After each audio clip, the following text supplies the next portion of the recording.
everybody. Welcome to your friendly neighborhood atheist. I'm Puck. I do not have the intro script, so I'm just kind of winging it right now. And with me here today, Bryce Rarity. Bryce, first of all, please tell us a little bit about yourself. And I feel bad because, like, you and I run a lot of circles together. Like, we know the same people. We've been on the same shows, but I think this is the first time we've ever like actually done content together. So yeah, it's well, first of all, it's good to be here with you. Thanks for having me. Whenever somebody asks me that question, introduce yourself. Who are you? Who are you to the people? I always like to start with, I'm just a guy. I was a career military guy. I've since retired. And after that, I just kind of started getting into, after going to college, I just started trying the YouTube thing, the podcast thing, in and out of it. But yeah, I like talking about critical thinking and religion and politics and just kind of all of the salacious things that I'm interested in that I wish people would talk about more openly and freely with each other and honestly, to just kind of make the world, a better place. I'm a very, I would describe myself as kind of a progressive leaning, irreligious, critical thinker. And yeah, that's pretty much what I do. No, that's beautiful. On this channel, we all lean slightly left, like we forgot to drink our V8 this morning. So that's awesome. Yeah. So, I was retired. I was done. I was done making content. I did everything that I was going to do, and then I started noticing that there are some videos. I don't know if you saw the one from last month, but I noticed a creator who kind of talks in a way. It's like it's like they're just presenting ideas. They're just talking. They're just bringing up a new way to look at things. And I was like, wait a second. This doesn't feel right. This doesn't, I can't put my finger on it, but there's something about this that's not right. So that's why I had that show last month. I brought someone on who we took apart a channel called The Metaphor of Gender. And that was it. I thought it was done, but no, because it kept happening. And I saw another channel. And that's why I wanted to bring you along with me, because it took me like watching it over and over and over again many times to figure out, wait a second, what's not quite right here? And you figured it out on the first watching it. And you were right there in our Facebook group chat saying, oh, there it is. That's what I wanted. That's the problems right there. So that's why you're here. You can spot stuff that would take me like 5 years with a microscope and blowtorch. And I wanted to introduce this idea to the audience where content like this and what to listen for and what to look for to see what the true message is that the creator is trying to say. And I found this channel over here. The channel is called The Second Story. And we're not going to play the entire video, but as always, don't just take our word for it. The video will be up in its entirety on their channel until they decide to take it down. So, if you can check and see and make sure that we are taking everything in relevant context before before you make a full decision as to what this is.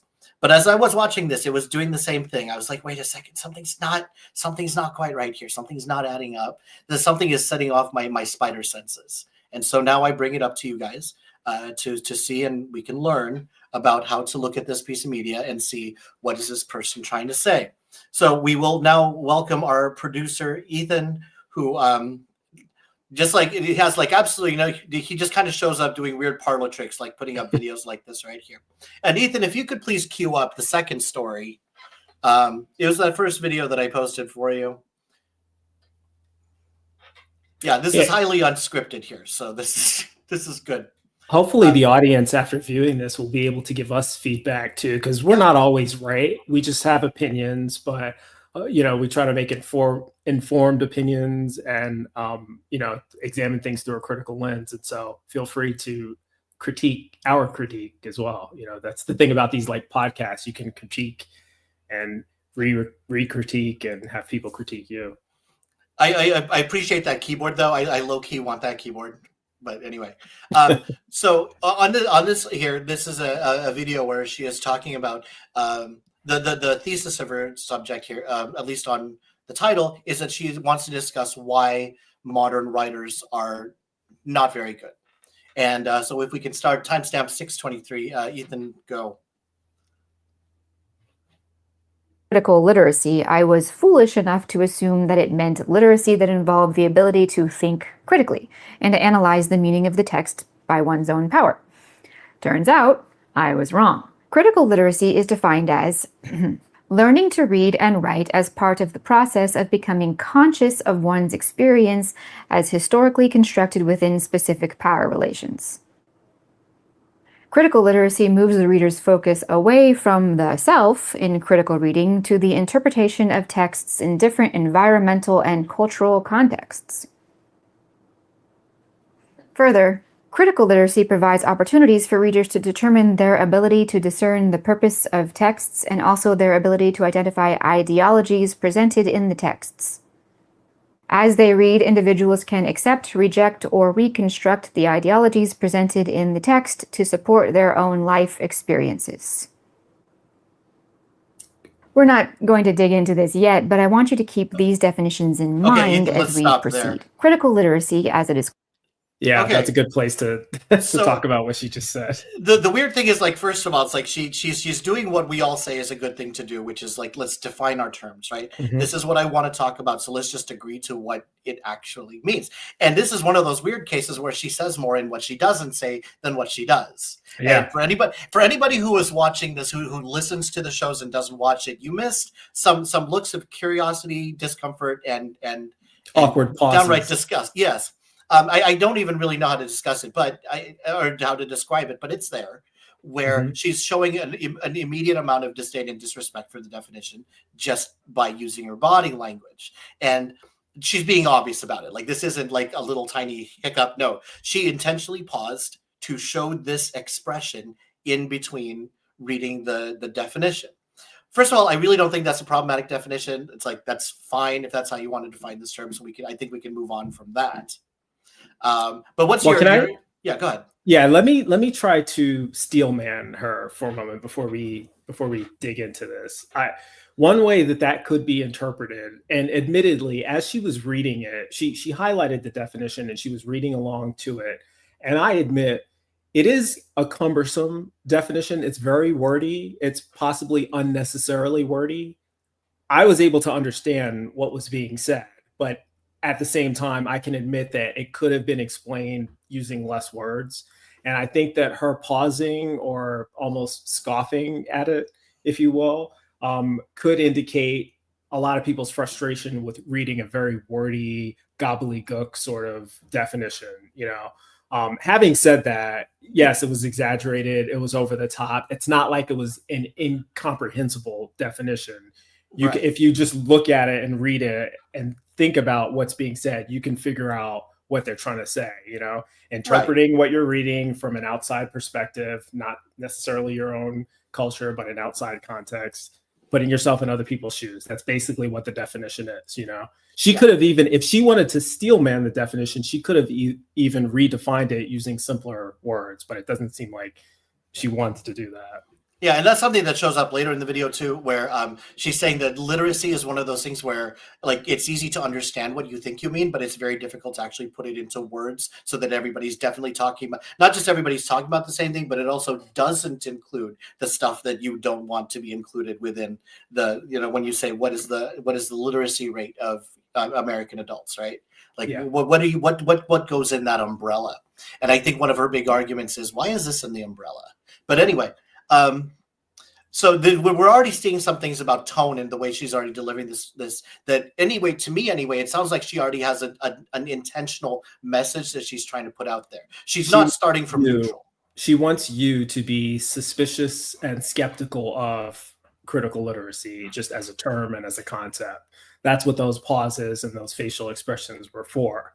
Right. This is a weird definition. This is a ridiculous definition. Wink, wink. Right? She's already trying to plant those. It doesn't make sense to me. Wink, wink. So that's what it seemed like she was doing. And so I'm done steelmanning at this point. Now I'm just giving my honest feedback. If you have right. So the thesis of this, and again, feel free to watch the video yourselves. If you're watching just this recap, watch it yourself so you can see if I have grasped this right. The general thesis that she has is that the poor quality of writing is directly related to the poor quality of learning how to read. And now as the people who grew up using the old, it's not old because it's only in the 90s, but the late 90s, early 2000s model of how we teach reading to grade school kids, as now those kids are now growing up, and those people who are growing up are now becoming writers, and those writers are now all over Amazon and Audible, and is creating this landscape where the writing quality just isn't quite Dickens anymore. And she moves on. She spells out where she finds this problem. Ethan, if you can go to minute number 19 and 10 seconds into that video. And also, we should point out that the writing is not up to par according to her. This is her opinion. Right. I don't know. She brings up a few metrics in there, like SAT scores overall, and other definitions of literacy and metrics. Hello, Titan. Thanks for coming in today.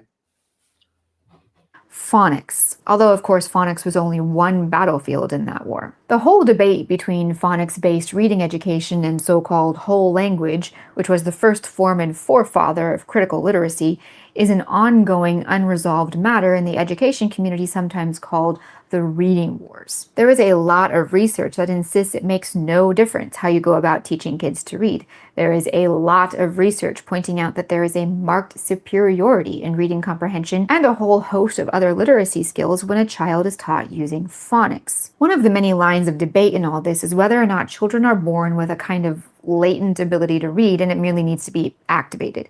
There's a ton of argument on both sides. In my opinion, this entire ridiculous, meaningless debate muddies the issue for the larger question. That is, what is the best way to teach good reading ability and habits to the average child? I say average because, of course, there will be outliers, and there will be children who have difficulties, and different methods or even completely unique methods will have to be employed for them. But the bottom line is that according to the data, on average, phonics is best. Always has been, always will be. When I was a kid, everyone, even the teachers, knew phonics was better, but they had to do as they were told. I mean, I'm sure you already know, but schools don't get the government handout if they don't use the government-approved curriculum, and that includes a lot of private schools. I mention government-approved curriculum because the state-mandated education system we have now is a recent invention, and again, not really the focus of this video. It's worth noting, however, that in the early days, it was billionaire industrialists who bankrolled the entire concept of a federal education board. Previously, the idea that the state should have any control over the education of children was unimaginable. Okay. As I said before, this isn't the focus of this video.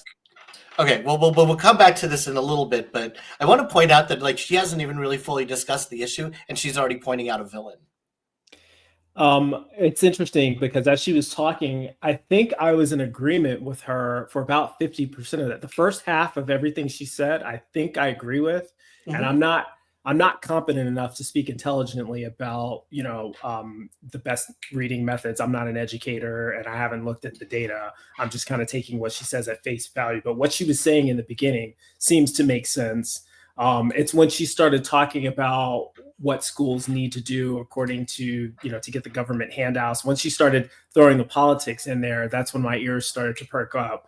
She says something funny. She says, this isn't the focus of this video, but 50% of what we just heard was her talking about that, Yeah, so to be fair, into 1 minute out of like a 1 hour long video. So yeah, I get it. It didn't entirely go there, but again, a writer is responsible for 100% of the content that shows up on there, right? It's like, if you don't want to focus on it, you don't even have to drop it. There are ways to talk about this working around. One thing that I do notice though, that she didn't even bother to expand on the nuance. She is open by saying, yeah, okay, there's probably a number of things that are affecting it, but I want to focus on this one, right? And so one of the things that stood out to me about this content, and you'll see the contrast in the next video that we watch, is that it almost looked like this whole thing was constructed not around how do we solve this problem, but around this is the thing that I think is a problem, and then I'll build the problem around it. Yeah. You see where I'm going with that? Yeah. It sounded like she already knew what she wanted to talk about. She probably, in fairness, she probably did. I'm sure she had the script that, she wrote the script to this idea and kind of planned it accordingly. But I'm willing to, I'm trying to suspend judgment as much as possible. I want to see what case she's making, because like I said, in the last clip, I think I agreed with the first 50% of what she was saying, the content that she thinks that the video was supposed to be about. Right. So far, I'm in agreement with her. the secondary part and her interpretation of why that is the case, that she says is not the focus of the video, that's where I'm skeptical of what she's going to say. And I'm curious if she brings it up again. No, that's something we brought up on last month's video too. It's like they always start with something that kind of gets you nodding along. It's like, okay, I see where you're going. I agree that that's an issue, and what you're saying makes some sense. And then it's like just like tugging you just a little bit at a time from that point where they're getting you to nod and agree, and then eventually is going to drop the next bomb. So Ethan, if you would please continue the video from that point.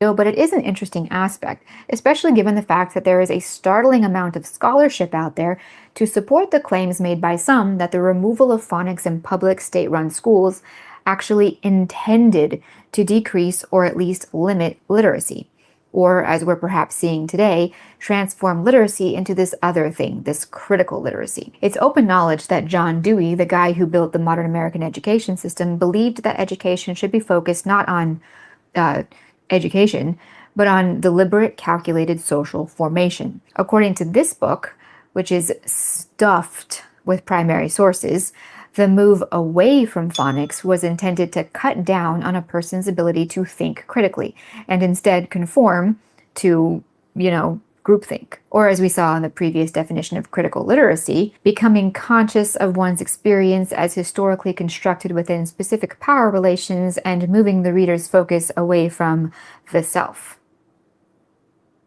Here's the thing, and this isn't some tin hat conspiracy theory. This is okay. So we're seeing those little subtle things again that we saw in the first part, where it's like, if you're just listening to this, you wouldn't know what her real message is, and the amount of disdain that she's showing for what I don't know. It seems like it should be there might actually be a discussion here, but it sounds like she's showing the disrespect in very quiet ways.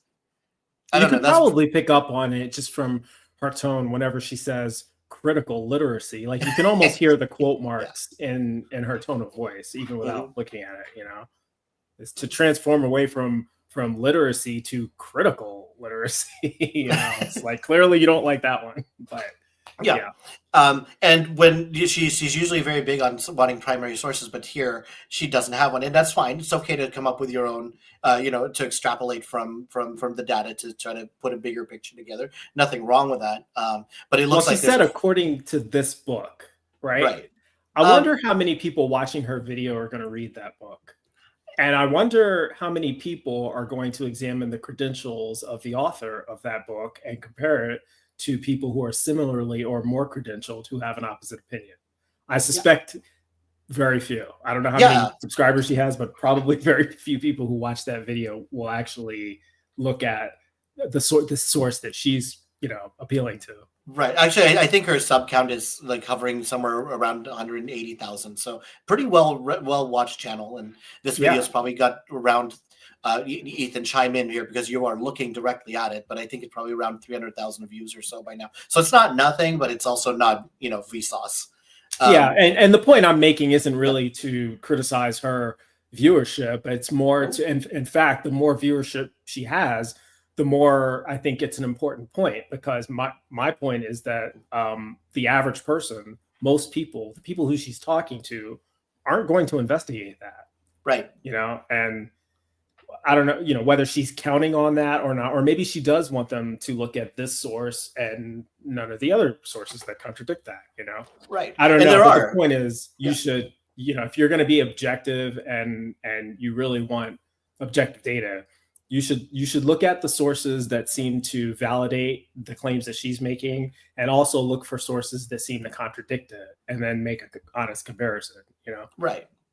Okay, we're running a little bit behind here. So Ethan, if you would kindly skip. Oh, no, it's totally fine. If we would kindly skip to 39 minutes, 50 seconds into this video. So I have to look at a different screen for my timestamps. And here now she's highlighting specific problems again within her thesis. So here we go. See, this is why you're here, Bryce. I can't. You just know it, how to say this kind of stuff, and I'm struggling to find the words. So thank you. writing what say they think and what they perceive and what they intuit and even what they feel. Sure, they're writing what they're supposed to, and they're paying very close attention to generative themes and all those generative words like wealth and slums and, you know, just as a reader, as trained by this system, has to consult some other source to tell them what the text they just read was saying, a writer trained in this way has to consult some other authority to make sure they're thinking and perceiving and intuiting and feeling the right things the right way. That is, that they are writing the right way. And it's not just that they want to conform, although that's a factor, it's that they have not been taught how to understand or even find meaning in text by their own authority and power. Never mind what this means for actual free expression and individual thought.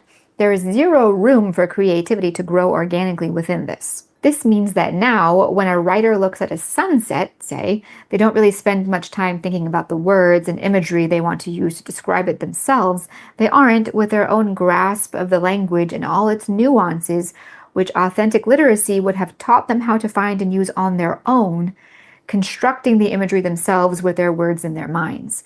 They aren't feeling their own feelings and thinking their own thoughts. Even in a world where everything is feelings, none of those feelings are allowed to come from the person's own mind, but have to be fed into them like loading software into a computer. They aren't then able to take that word image and rearrange everything so it flows well, so it evokes the right emotion, so it settles into the imagery and atmosphere they're building, so it just sounds beautiful. No, that skill for them has only been cultivated outside genuine critical thinking, which means writers have not been equipped with the necessary skills to do these things on their own. They have no choice but to muddle through without even knowing what they don't know. Or they do exactly what they're creating. All right. So this is where she's talking like very, very specifically about her thesis and about, you know, the subject that she was going. But I guess for me, it was the way in which she like addresses like one specific point of the villain instead of addressing a large a nuanced thing. She goes for one thing and really starts to needle that one point. That's one thing that stood out to me. Anything in there that got to you? For me, I don't know it because I'm not a literary scholar or an author, a writer. I'm barely a reader, if I'm being honest. I mean, I've read my fair share, but it's not something I do now, at least in that format. So I'm not necessarily qualified to assess the validity of what she just said. One thing I would have liked her to do, and maybe she does it later, but she didn't do it while she was making that point, is give us examples. Give us two examples where one author is doing the thing that she says ought to be done, and one of the modern age authors has deviated from that, and show us the problem with that as we're reading it. Like if she could have provided two side-by-side examples of the, you know, this is how you do it. This is how this is the expectation of someone who grew up learning phonics and, you know, really writing with the intent of using the English language correctly to convey meaning. And this is someone who did it using critical literacy, and why this one is not as good. Like, let me see. Don't just like tell me that one is better than the other. Show me, prove it. See, you know, this is why you're here, and this is why we should be switching seats, because it exactly ties into what I want to talk about next. You're like 20 minutes ahead of the video, but please remember that you said that. Titan, I see your doubts. I want to make it clear that we are not agreeing with or with the views that are presented in this video. We're examining it critically. So anybody coming in late, we're not looking at this and high-fiving each other. We're looking at this and saying, wait a second, something's not quite right. Okay. Yeah. Ethan, if you would skip to 4857, we're going to get to the conclusion and see how she ties this whole thing up.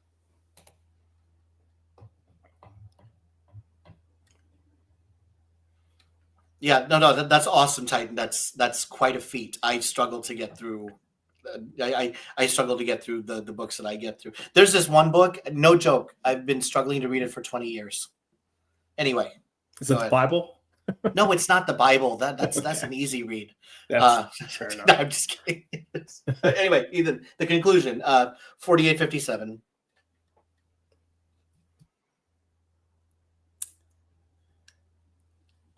add, and it has better flow than 2023's Booker Prize winner. All right, that's all a tricky area, but if you're interested in expanding your thoughts on this idea, I invite you to open any old book, one that was written by a writer not subjected to these reformed ways of teaching, and read passages out loud. That's the best way to feel and hear this rhythm. Then do the same with anything you can find on a shelf at the bookstore published in this decade.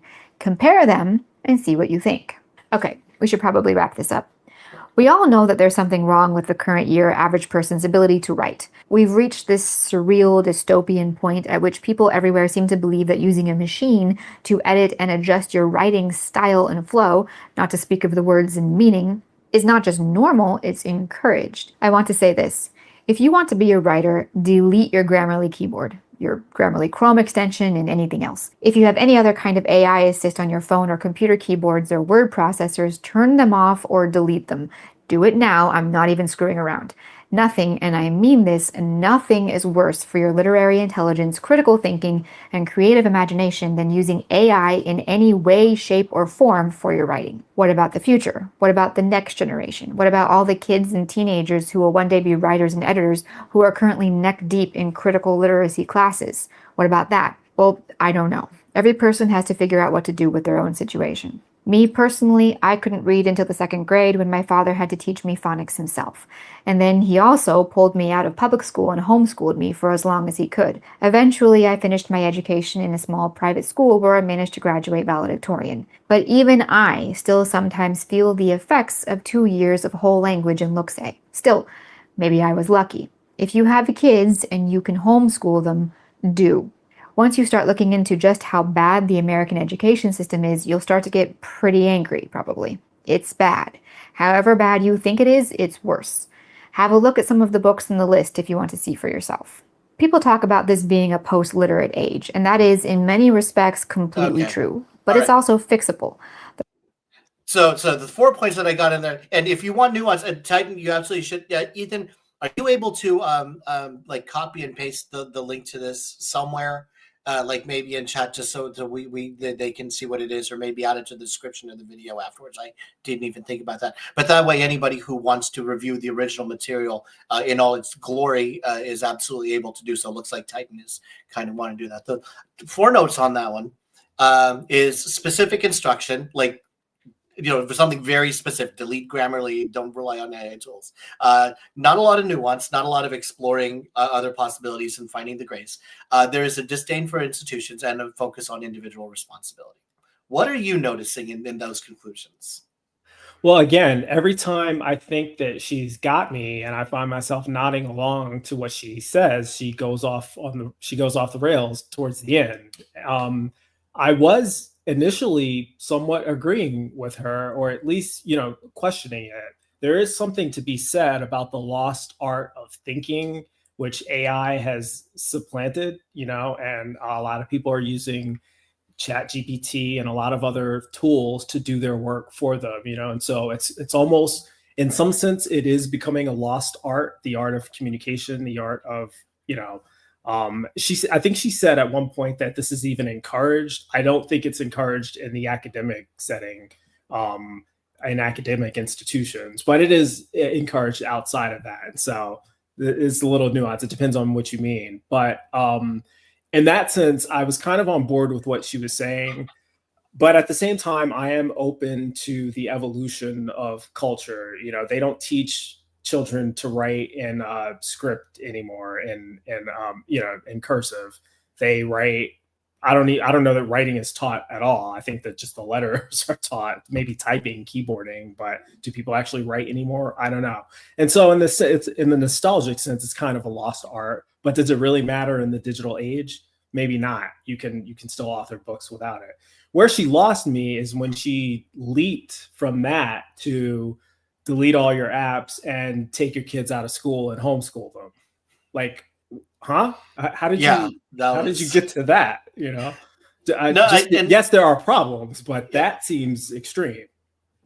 Yeah. And, like, we're not even going to begin to, we don't have the time in 10 of these videos to talk about the nuances of homeschooling. So we're not even going to touch that one, but you're right. It's like it was a weird leap from that to like to supplementing what they teach in classrooms at home, and to to continue the process of learning even if they're not at school. That's a beautiful thing to talk about. But then to say, you know what, don't even trust the schools entirely, just yank them out and homeschool them yourself. Something that's important to keep in mind here is reading and writing and the language arts. That's one subject, and maybe it is better for children to be homeschooled on that subject. But that doesn't say anything about history, mathematics, other social studies, things that maybe an academic setting is the best. So just because you don't like the way that they're teaching, or that they're not teaching phonics anymore, and they're instead teaching, critical literacy, maybe there's a problem with that. Maybe not. I don't know. I would have to dig deeper. But even if there is, that doesn't mean that you just take your kid, that all of the other subjects don't matter. That there's this like. I don't want to say conspiracy, but there is an equal level of degrade among every subject taught in school, to where you should just take your kids out of school altogether and homeschool. Like, are you qualified to teach all of these subjects adequately? To your children? I'm skeptical of homeschooling. She didn't bring up, and I suspect that this is beyond the scope of the video, but she didn't bring up the potential problems of homeschooling.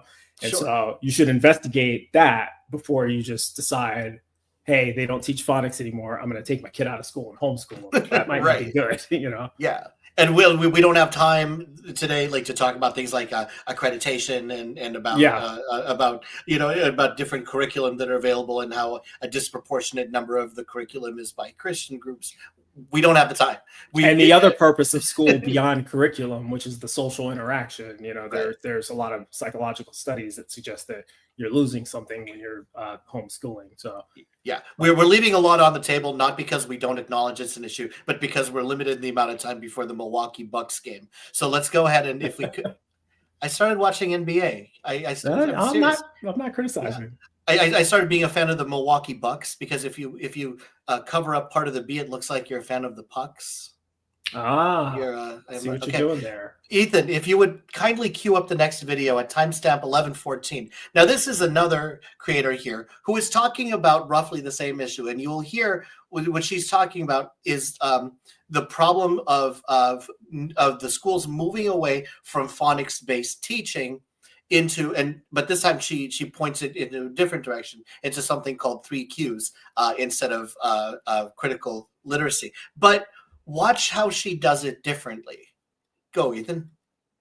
In this conversation. So in the 90s, the standard for teaching reading to kids switched from phonics-based to what's called 3Qing. This is because new research was showing that kids learn reading better by being thrown into it head first, rather than being taught how to actually sound out words and learn the rules, because that's too boring and old school. And so this new system essentially taught kids to read by memorizing sight words and looking for clues in the book to figure out words they don't know. The name 3Qing comes from the notion that readers use 3 different kinds of information, or cues, to identify words as they're reading. This means they're looking at the pictures for reference, guessing what word makes sense next in the sentence, and skipping over what you don't know and coming back to it later if you can't figure it out. Which is actually kind of crazy. I don't know how everyone got on board with it. There must have been some kind of propaganda going on. Because what happens when you run into a word with no context and no skills to actually decode that word? I was at our kinder parent-teacher conference, and that teacher wants Pepper to show off her newly found reading skills.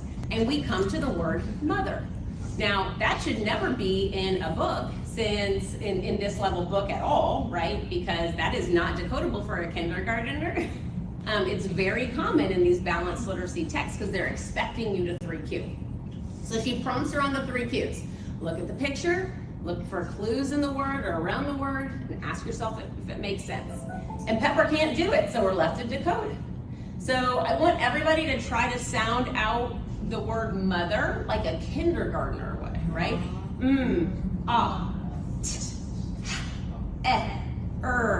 Right? We can't blend that that ever into the word mother. And that's because mother is not a decodable word for a kindergartner. Also, in researching for this video, I realized that I think I was taught some of the 3Qing growing up, which I guess makes sense because I'm a 90s baby, so obviously. But when I read one of the cues being skip over words and come back to it later, it like unlocked a memory for me of struggling to read as a kid. But the short version of phonics history is that school districts were convinced of this new system on the basis that children have an inherent ability to learn reading, just like they have the ability to learn to walk and talk all on their own. And so millions of taxpayer dollars were thrown at curriculum material.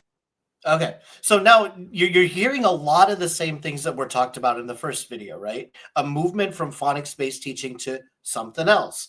But the presentation here is very different, right? Instead of just her like saying it, she is giving an example of at least one other person who appears to be giving a talk in front of a large number of people with a point of authority, talking about the same thing and illustrating that point that, you know, phonics-based teaching, a lack of that is, you know, this is actually something that's happening.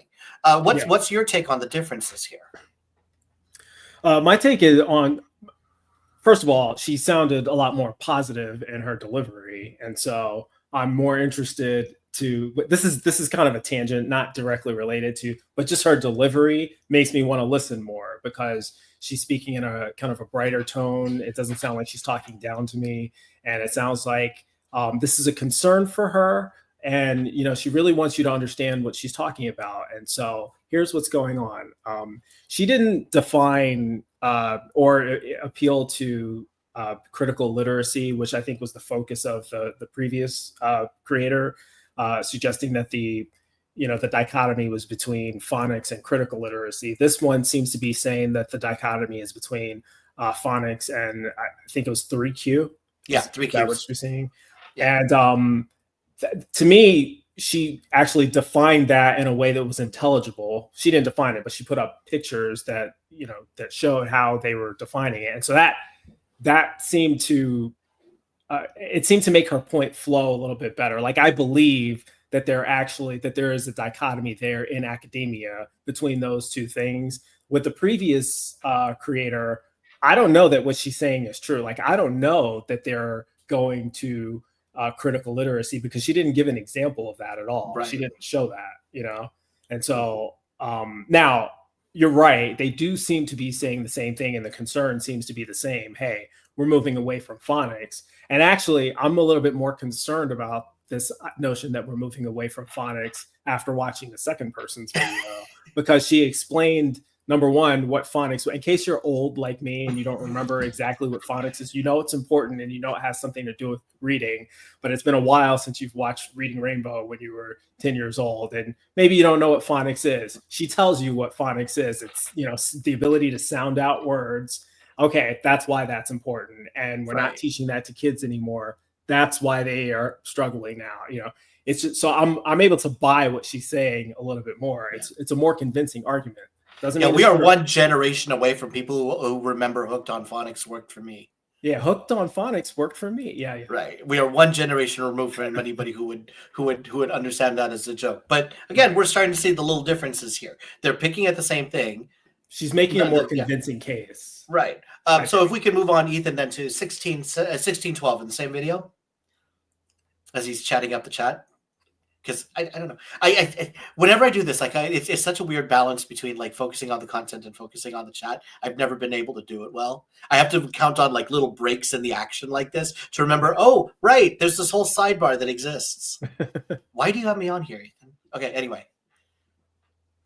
Kids are sabotaging their own education. For one, kids just don't think school is important anymore. In a world where they see millennials struggling to get jobs with their degrees in hand, the major layoffs in tech jobs that were supposed to be the largest growing and highest paying field in decades to come, and the growing reality that higher education doesn't always lead to the American dream. It's no wonder why students question whether it's worth the effort. The kids of today are not motivated at all. Even doing a fun book study, like they don't care.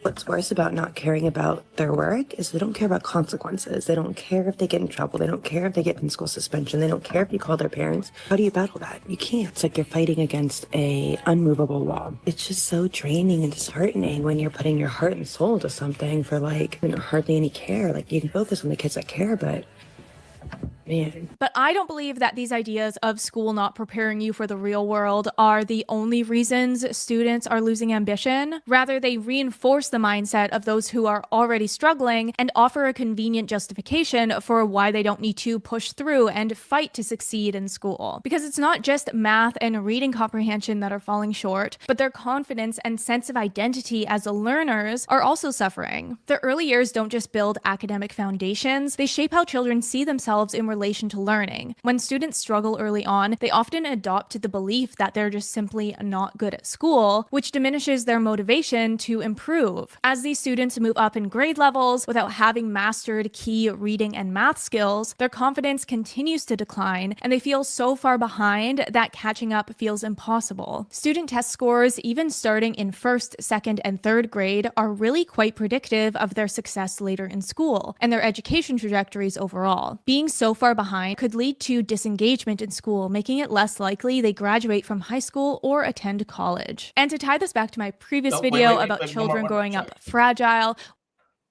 sorry, just a little bit more, Ethan. Sorry.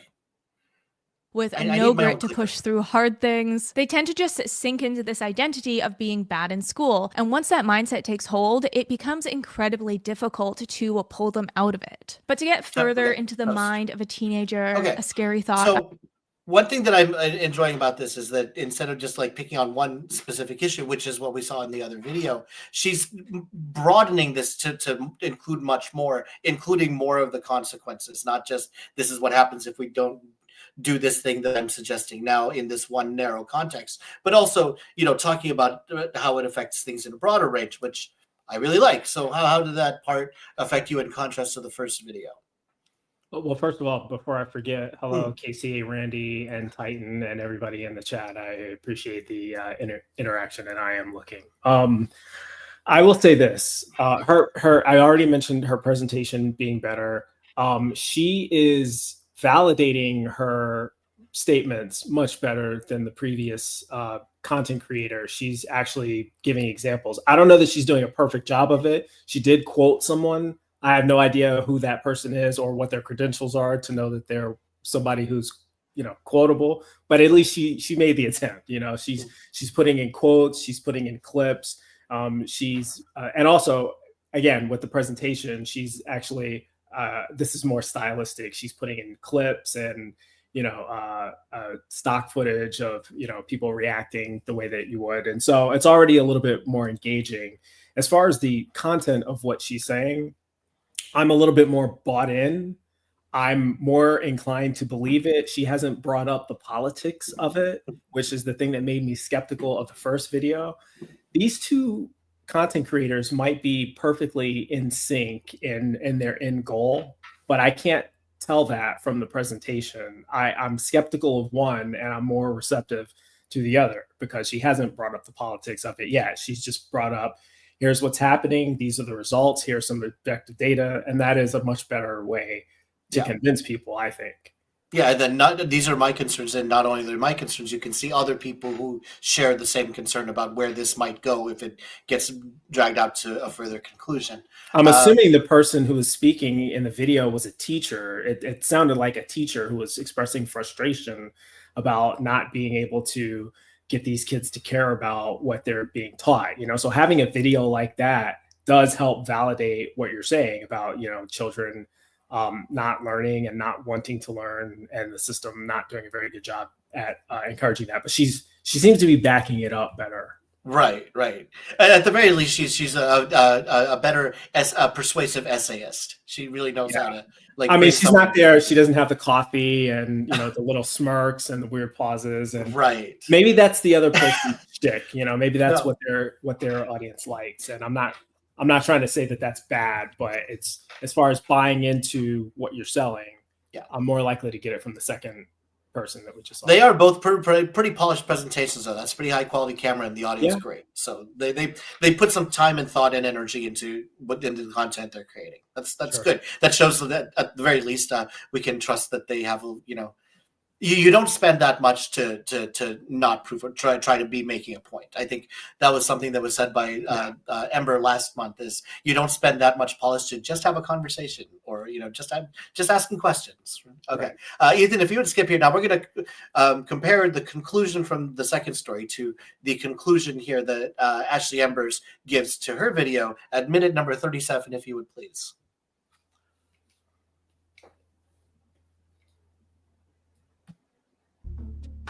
So, is tech good or bad for education? Well, we hate to hear it, but it's a bit of both. It's very much bad if you're using it badly. Like, the effects of cell phones on kids cannot be understated, that it's really ruining education for them. But I don't think it's bad to have technology in the classroom. Like, we had it when we were in school, and there weren't any learning deficiencies at that time, right? It's just having the right technology, not the wrong technology. I also think it is important, in fact, to have technology in school, because kids should get trained on it, because that's what the real world is like. It just can't become a crutch. Also, I want to acknowledge that it's just really scary to be a parent right now. And I know every generation of parents says that, but like, things are so crazy. And the only thing I can hold on to is the fact that we can help guide our children through this and do the best we can to teach them the rights and wrongs of technology. As for my predictions on AI, it's just that, a prediction. Like, it's my best guess based on where we're at right now. But that can change in a year with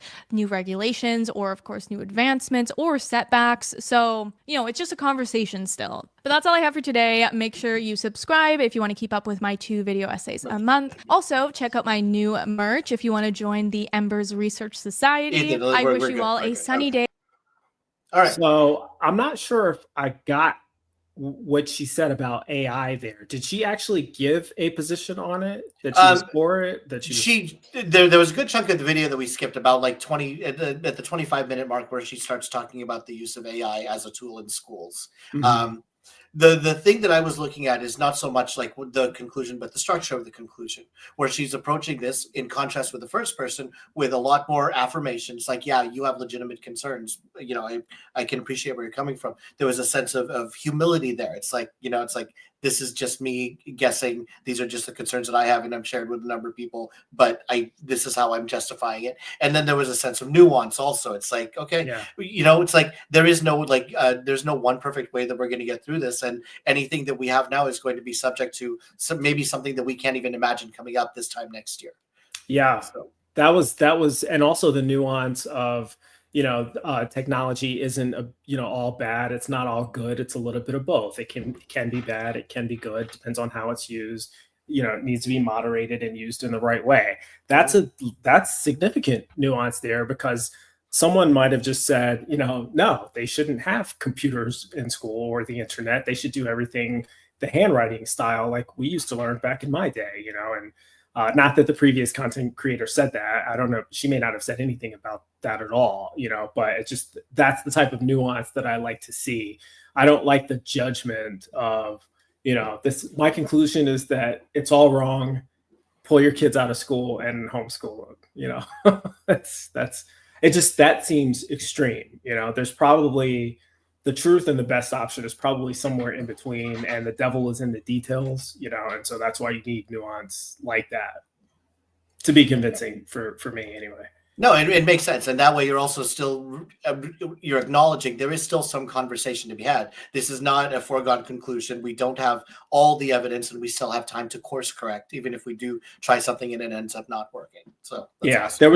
there was no, or at least I didn't sense from the clips that we saw, suggestion of a government conspiracy or a corporate conspiracy or a conspiracy in the social zeitgeist to kind of get rid of phonics and make kids stupid on purpose. Like I was kind of getting those vibes from the first person, like this nefarious underworld trying to make American kids dumber for reasons that we didn't get to. Maybe she explained, but we didn't get that sense from the next person. She didn't try to tie what was going on to that. She didn't imply causation. She said, hey, there's, these two things, this is what's going on now. This is a concern. This is why it's a concern. Here's why teachers are concerned, and we'll need to do something about this in the future.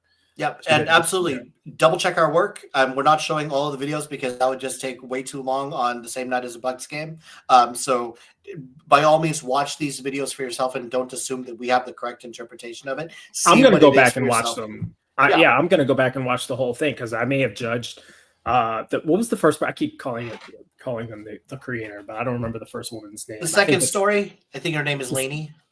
Laney. Okay. Laney. Yeah. And I want to be fair, it's possible. Like I didn't watch the whole video of that one. I have watched another video of her where she's talking about, villains and antagonists and heroes and why the writing in that area sucks now, according to her.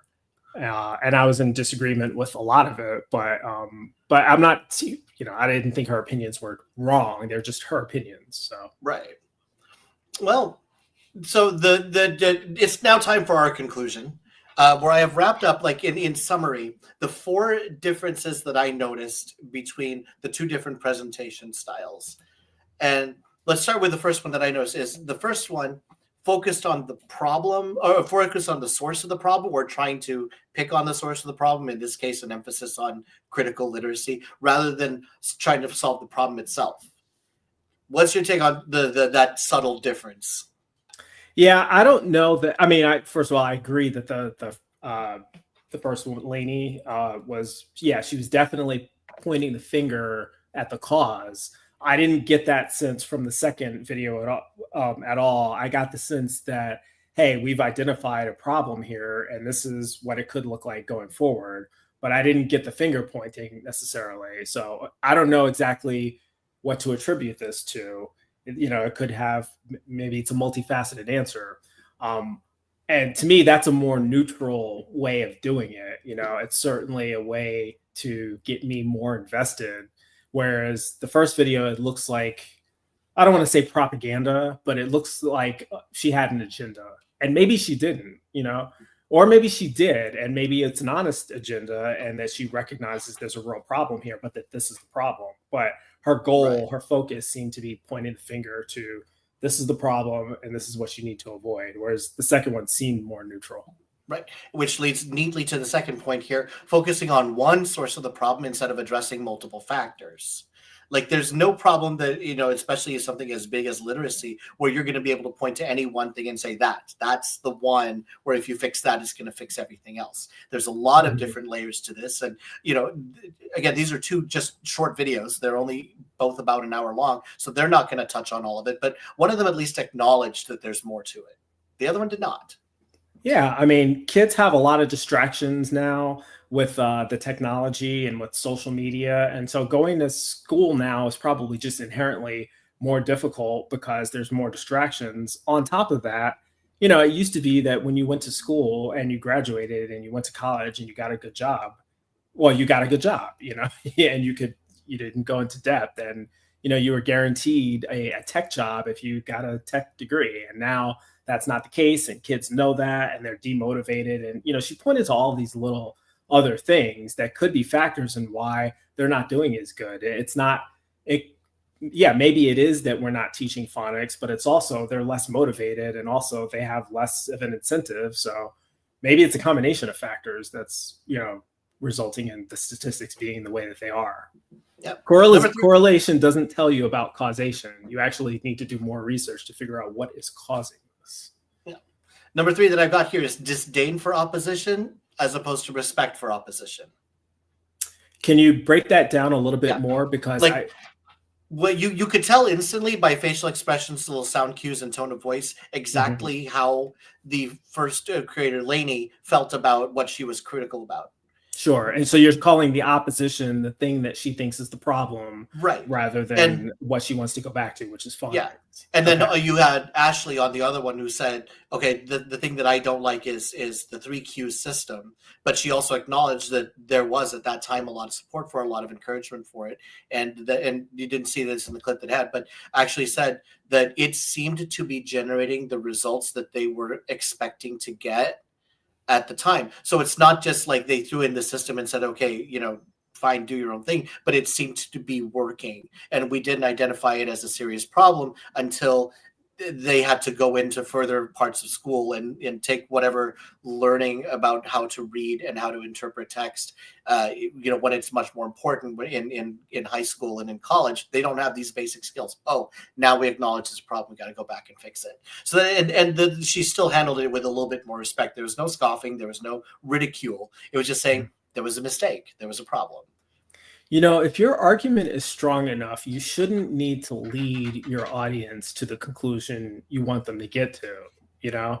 Truth should stand up to scrutiny. And so if you just present objective data in the most neutral way possible, and if the data aligns with your conclusion, your audience should be able to get there. You shouldn't have to do visual and auditory cues to let them know how bad this is. You need to look at this,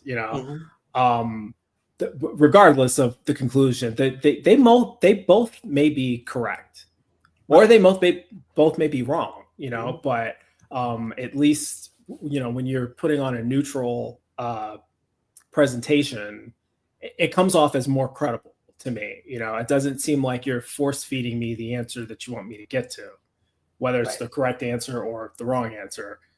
So, which again, like, are you looking at my notes here? Because I literally wrote this last night, and so I don't think you have. I haven't shared this with you guys. I'm winging it. I'm going off of, like, I wish I had prepared more, but you actually gave point 4, my final point. The difference between two, one of them has an insistence on being objectively correct instead of having the humility of knowing that you don't have all the answers. Yeah. Which was huge. And neither of them have all the answers. One of them admitted that, but she was still pointing to some objective data. I guess they both did to some extent. But, when you have objective data, you don't need the extra additives. You don't need to clue your audience in on how they should feel about the data. Like, don't tell me how to feel about the data. Just show me the data. Right.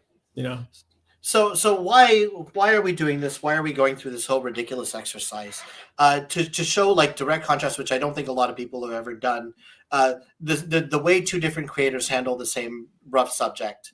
And again, the links will be in the description, or I think Ethan put them in chat. So anybody here can come in and compare for yourselves to see what this is like.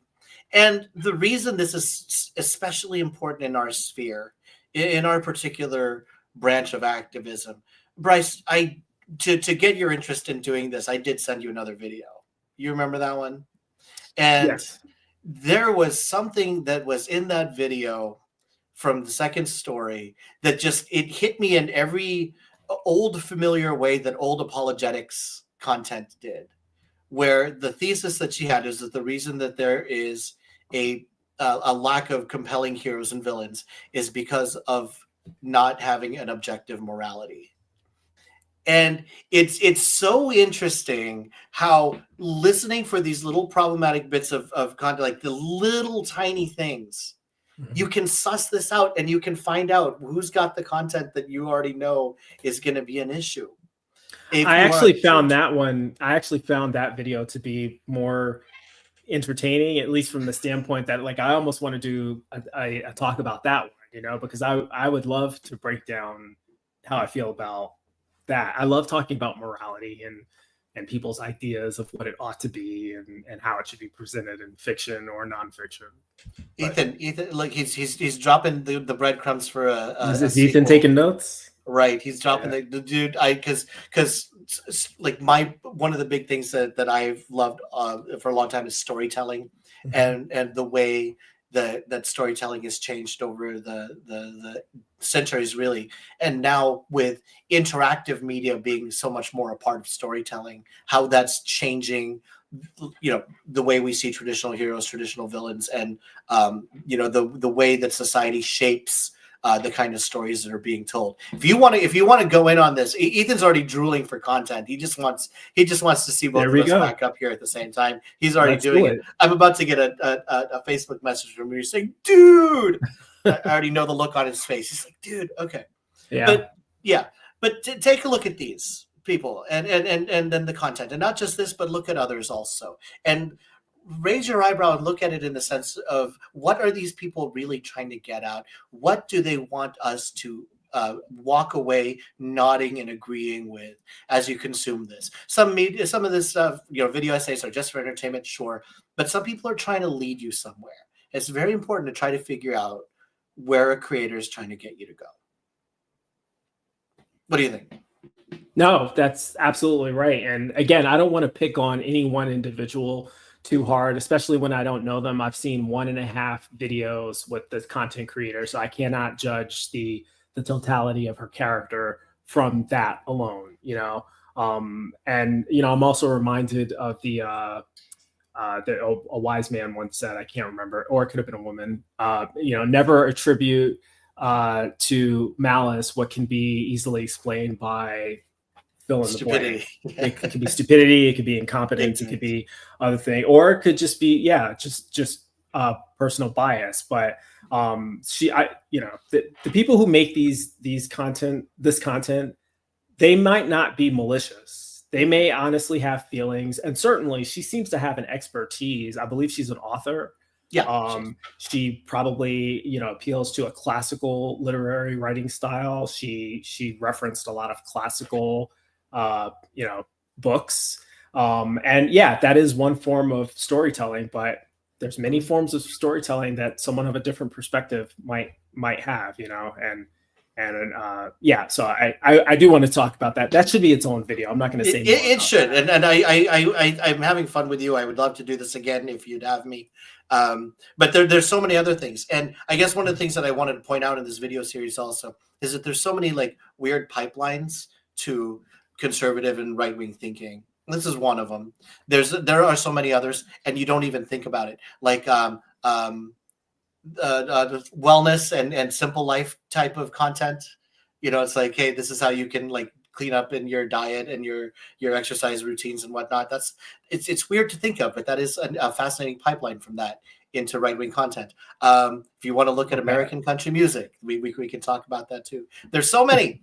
And so my interest in the past like 2 years has gone from like the apologetics conversations, which absolutely need to happen, not putting those down. But my interest is other avenues that lead to conservative thought, and how, like you said, for about half of it, you can find yourself actually nodding along.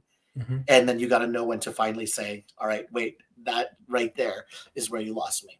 But that's for other videos. Thank you, everybody, for watching today. I would like to remind everybody to, if you do enjoy content like this, please make sure you like the video to increase your chances of getting to watch stuff like this. Subscribe to Ethan's channel to help support the channel and find more. So if you want to really be supportive, please, by all means, look into the Patreon for this channel with special content available there as well. Bryce, this was fun. I would do another show with you in a second.